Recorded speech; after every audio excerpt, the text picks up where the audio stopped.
show called Cheers. When I lived in Hollywood, California, I watched it. It was a very famous show here in the U.S. About a bar.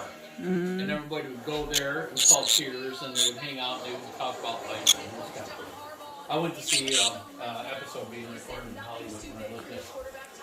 Oh. They did it before a live audience.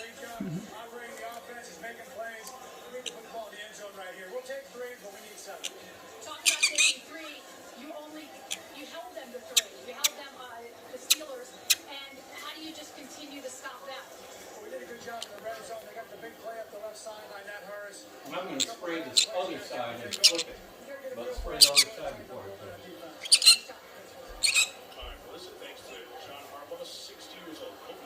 Call him. I mean, call her.